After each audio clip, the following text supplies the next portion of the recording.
Welcome, everyone, to another episode on If You Smell What the Arch is Cooking. This, my friends, is episode 9, and I am your host, Archie Mitchell. We are in the middle of a heat wave here in New Jersey. Temperatures getting up from 95 to 105 on any given day. Not not a good time to be out of your house unless you're in some air conditioning. So, we got the lights dimmed down.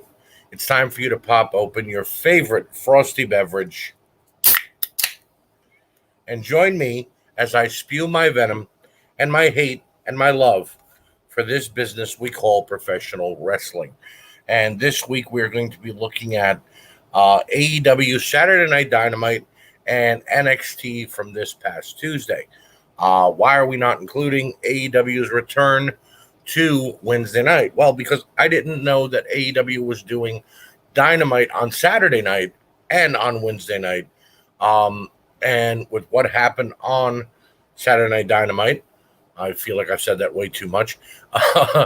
I felt that we had to include it. I may do another show a little later on in the week or include some highlights of what happened on AEW's return to Wednesday nights on next week's show, but we're going to have to wait and see. So for this week, we'll be talking about AEW Saturday Night Dynamite and NXT on Tuesday night. And NXT will be heading into next week's Great American Bash. And that is not a pay-per-view. That is a TV show with the Great American Bash theme, excuse me. And it was fantastic last year when they did it, and I think it's going to be fantastic this year as well. So, let's get into some quick hits here. And my first one is a very happy and a very healthy birthday wish to my favorite wrestler ever, Mr. Terry Funk. Happy birthday, Terry. I have been watching you since I was a young man. I've seen you in Japan, seen you in ECW, WWE, and WCW, and on quite a few indie shows. I have never watched you in person or gotten a chance to meet you one-on-one. The gods just didn't align yet for that to happen. But you have always been my absolute favorite, followed by Ric Flair, because I think the two of you worked magically together. And I wish you, again, the happiest birthday possible. Our second quick hit is that on last week's NXT, a youngster by the name of Carmelo Hayes was absolutely fantastic in his match against Adam Cole. Carmelo Hayes was brought in to challenge Kushida for the Cruiserweight title in an open challenge.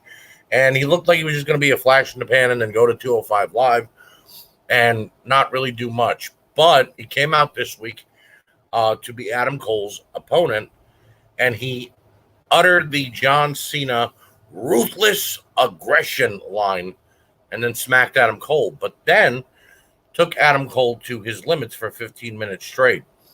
If this is how NXT is going forward, I am very happy. I love when you see main roster call-ups, which there are talks of quite a few happening very soon.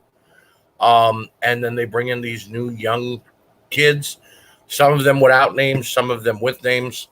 Some of them from the indie scene, some of them are farm boys who are coming in from the developmental territories. And if that is the case with Carmelo Hayes, more power to them. Welcome to NXT, young man, and I hope that you do absolutely fantastic. Third, the passing of Sabu's wife, Super Genie. We were saddened to hear about her passing just a couple of days ago. Our thoughts and prayers go out to Sabu and to their family. We wish him all the best and a peace on the family as well. Sabu was in the virtual asylum with Super Genie just a few months back. They were fantastic people. They were very friendly. They were very talkative, and it was amazing to get a chance to meet them. She had fallen ill. She finally passed away of just a few days ago. So a little bit of saddening news there. And again, we wish all the best to Sabu. in this time of grieving. And our final quick hit, our fourth, is more WWE releases. 205 Live taking the brunt of it with guys like August Gray and the Bollywood Boys getting kicked to the curb. Breezango, Tyler Breeze, and Fandango getting fired. Um, a young lady who was just recently hired to be a writer and mentioned she didn't even know the product and called the WWE World Heavyweight Champion Bobby Ashley. I guess that's a good spin on it. And she was let go as well, along with a bunch of names. And I'm going to say something here because it needs to be said. If the WWE are making room to sell their company, that's fine. They can do what they want. It's their company. If the WWE is doing this because of budget cuts and they have to go back on the road and they're looking to freshen things up, that's fine as well. If AEW, Impact Wrestling, the NWA, MLW, and New Japan does not have a field day poaching these people who were fired and don't give them an opportunity to be on TV and give their all and actually do something with their careers, shame on them. AEW could pick from a lot of great talent there, as could Impact Wrestling. I see a lot of guys who would fit in immensely with great prosper and talent in NWA. And I think that MLW could use a couple of those youngsters. And I know New Japan could use a lot of those big name talents for Wrestle Kingdom. So, yeah, somebody needs to get on the phone to Tony Khan and to Scott D'Amore and everybody else and tell them, hey, if the WWE is firing people, well, then we just need to keep, doing what we can to hire them and give them a chance, because if no one else will, why can't we? Now, moving on to the AEW Saturday Dynamite Saturday Night. I like the name of the show, actually. And if AEW were to move to Saturday nights, this is what they should keep as the title. It works for them. A little bit of rhyming, a little bit of fun. I like it. But it'll be good to have them back on Wednesday night and be able to actually review them with NXT, only having to wait a day in between shows. We're going to do the highlights and the lows of both shows. And here we go. The opener of Hobbs and Adam Page. Powerhouse Hobbs is a star in the making, and Adam Page, in my opinion, is already a star. This was a great 15-minute opener. Adam Page gets the win and is once again the number one contender to the World Heavyweight title. And you see that little bit of schizophrenia come out in him because he's smiling because he won. And then all of a sudden he changes to a little bit of discomfort because he's back on top and he doesn't know if he can handle it or not. I like where they're going with this. Still more dissension in Team Taz, but that's fine if it leads to Brian Cage and Powerhouse Hobbs actually getting pushes and Ricky Stark becoming a star as well. Then we had Martin versus Sydal, Dwayne Martin of Top Flight and Matt Sydal.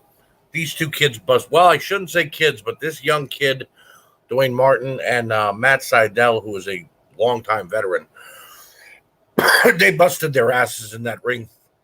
They did things that I've never seen anybody else do with high flying ability. I applaud both of them. And Matt Sydal picked up the win out of nowhere. And then before we were about to go to break and move to the next segment, he went to go pick up Martin and actually, raise his hand. Of course, we went to commercial by then. But it's great to see a veteran like Matt Sydal helping these young kids and giving them the praise that they deserve in this business when they do good. The Inner Circle's feud with the Pinnacle continues, and this is still incredible. From everything from Tully Blanchard and Conan to Jericho and MJF, Guevara on the upward swing. Absolutely incredible. This feud, which could have been blown up so many times, That awkward fall coming off of blood and guts. A lot of people didn't like the football field match, and so many things that were fans were actually not happy with. This feud has taken a turn for such a great and wonderful better, and I'm all for it. If it can help to progress Sammy Guevara, Jake Hager, MJF, FTR, and Santana and Ortiz, more power to them. Jericho is incredible, always will be. Tully Blanchard is a mind and a half for this business. Conan getting involved helps to also help Santana and Ortiz as well. It's fantastic. This was definitely a highlight of the show.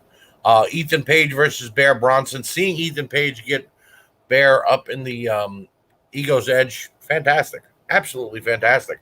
Great matchup between those two. Chris Statlander versus the Bunny. That's a women's match right there.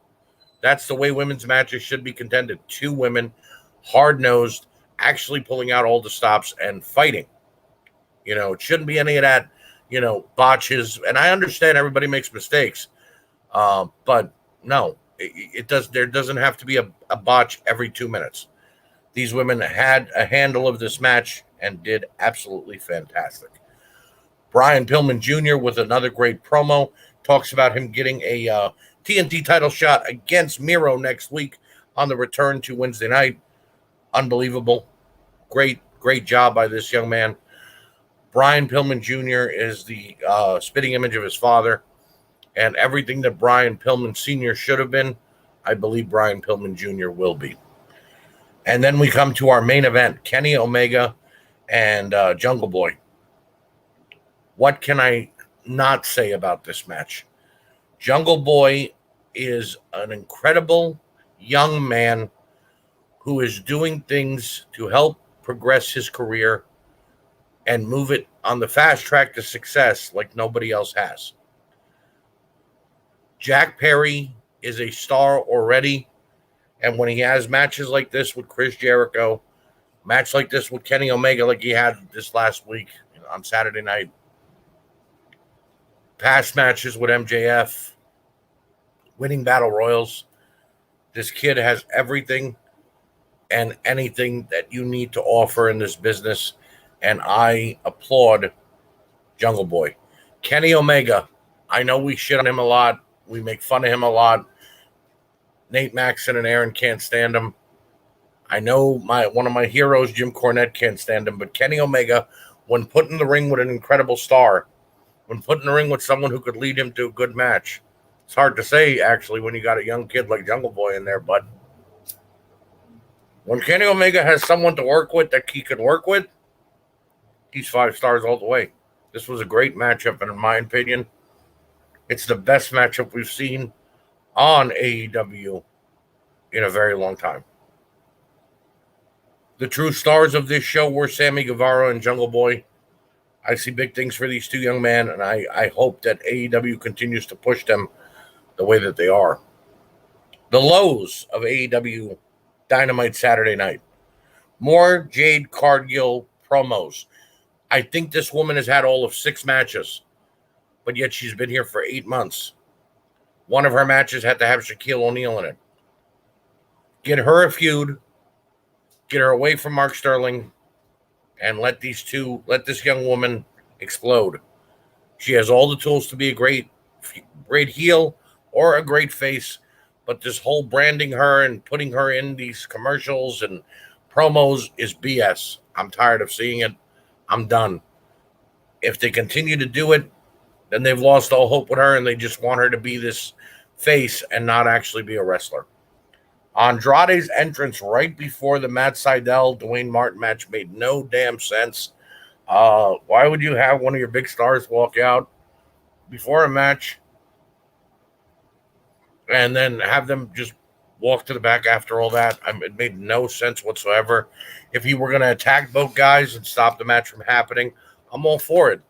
But no, that was just uncalled for and bad. Miro's promo on Brian Pillman was his typical promo. I'll murder you. I'll do this. I'm the best man. I'm the beast. I'm the this.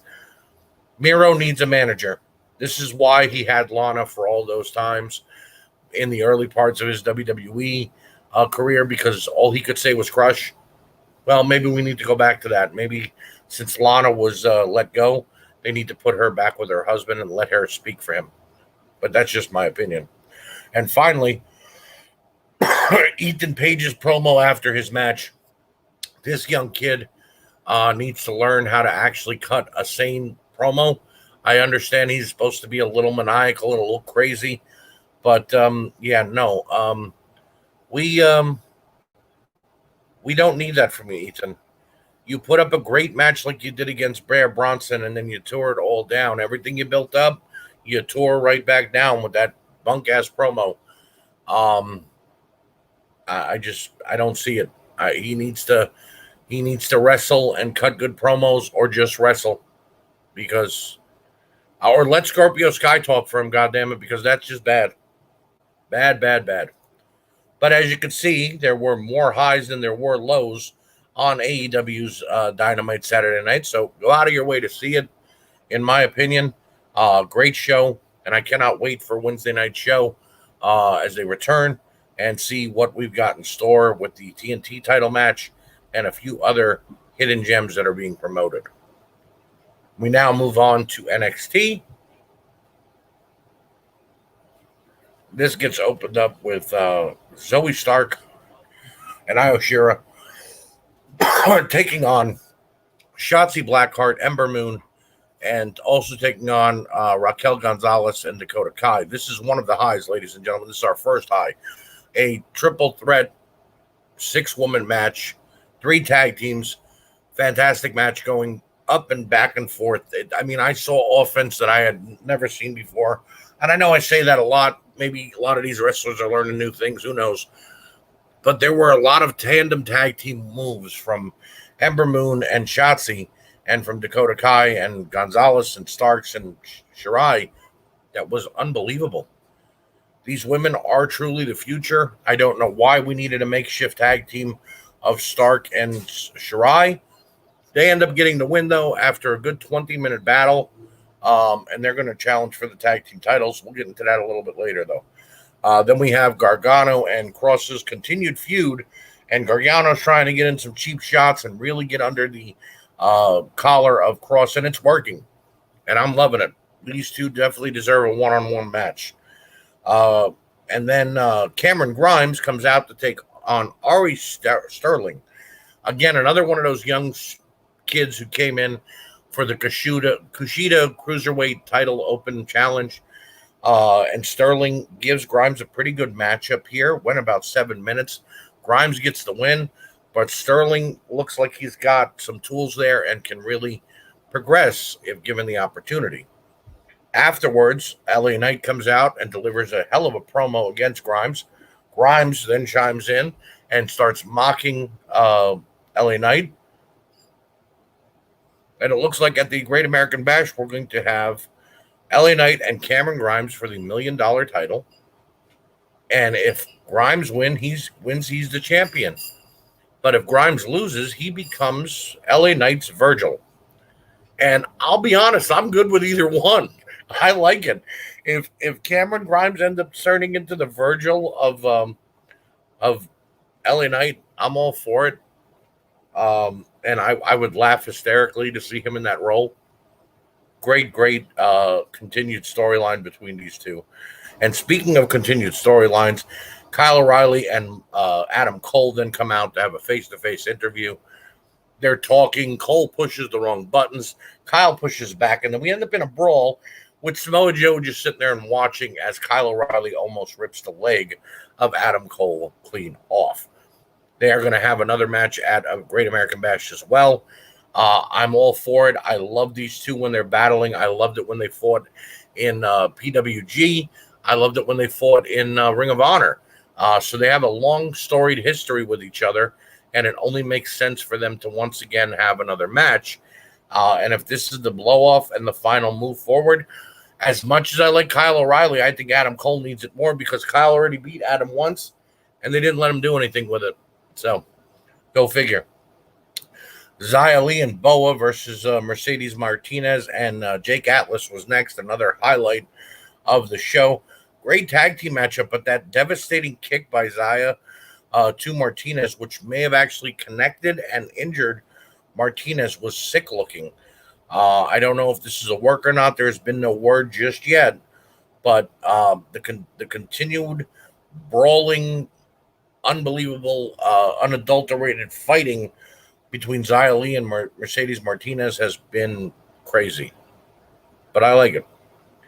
Uh, Timothy Thatcher and Tommaso Ciampa have a promo with MSK, and these two teams actually work well together. MSK want respect. Ciampa and Thatcher say they got to earn it. By all means, I agree. And they get into each other's faces, and basically what it's coming down to is Thatcher and Ciampa feel that they should be the champions, and MSK are letting them know that they're still the challengers. This is another match that will happen at the Great American Bash, and I do see another great tag team match between all involved, and I can't wait for it. Gargano and Cross again showing us that we need a match between them. Gargano attacks Cross on the outside of the arena in the parking lot, slams him in the door, then tries to cut a promo, and Cross levels him with a sleeper hold and leaves him there laying in the middle of the parking lot. Samoa Joe walks up and says, "Johnny, I think you pushed too hard." That was by far the line of the night. I'm loving the Samoa Joe interaction with the rest of the roster, and I love that Johnny Gargano is bringing out a more sadistic side, if that's possible, of one carrying Cross. And then it was time for our main event. We had Isaiah Swerve Scott, the leader of Hit Row. You know how much I love them. Taking on Bronson Reed for the North American title, a match that was made earlier on in the evening by William Regal. Great matchup, contrast of styles, but let me tell you, Bronson Reed can go for a 400-pounder. He is definitely the next Bam Bam or Vader in my mind. And he showed that he can pretty much do all he can against a guy the size of Isaiah Swerve Scott. Hit Row gets involved, causes some distractions. Bronson Reed takes them all out, except for the young lady. And then Scott levels him with a devastating kick and a 450 splash to his back. 1, 2, 3. Your winner and new North American champion, Isaiah Swerve Scott. Scott has been the Cruiserweight champion before. I think he deserves a shot at being the North American champion. We're going to see what he can do here. It'll be interesting to see if he ends up going up against Escobar or not, or they bring on a new challenger, as it has been said that Bronson Reed may be one of the men being called up to the main roster. As for those lows on NXT, there were a few. Roderick Strong's match and his Diamond Mine, I have to say, they put Roddy in there with a faceless jobber, a nameless jobber, and this kid actually stretched Roddy to a 10-minute match. If you're going to put Roddy in there with enhancement talent, then at least have the common courtesy to let him squash the young man and end the match in 5 minutes. Don't let him share the ring with him like he's in there with Adam Cole. And this Diamond Mine, I don't know, Malcolm Bivens and what's his name, Rust, and whoever the Japanese guy is, it looks really thrown together. I know I say this a lot about a Hit Row, and I'm going to get this chance to say it again in a little bit. This looks like a created character stable that they made on WWE 2K, and we're just like, hey, put Roderick Strong as the leader. I'm not liking it. I'm not liking it. Io and Zoe come face to face with Indy Hartwell and Candice Michelle backstage, and this kind of exposed why you shouldn't have a thrown together tag team versus your tag team champions. In my opinion, should have been Shotzi and Ember, but I guess not. Io and Zoe don't really cut a great promo here and cannot defend themselves with words against Indy and Candice. Those two teams will meet at the Great American Bash, though, next week, so it'll be another great match for us to give you our review on. And finally, Hit Row. Throughout the night, these three people, along with Isaiah Swerve Scott, cut promos and did things backstage. And again, this was straight out of a video game. It looked like it was video game verbiage 101. The way they were pumping up Scott, the way they were, trying to taunt Bronson Reed. everything. And then even the way they came to get involved in the match was just pitiful. I don't like this group, and it's not because of the people involved. I think that Adonis is a great young star. Should be on 205 Live if that still exists after all the releases that happened. The guy, I think his name is Dalla something, Big Dalla something or another. Looks like he could be a menacing bodyguard turned wrestler somewhere down the line. And by all means, I'm for it. And this young lady who sings their opening entrance and actually looks like she has some moves. Okay, great. Add her to the roster. But yeah, them being together, it looks thrown together, and it didn't need to happen, in my opinion. So again, more highs than lows. Go out of your way to watch NXT this week. And yeah, wrestling on Tuesday and Wednesday nights is fantastic. Even Thursday nights, I'll say as well, because on Tuesday nights, you've got NWA and NXT. On Wednesday nights, you've got AEW is back. And on Thursday nights, you've got Impact.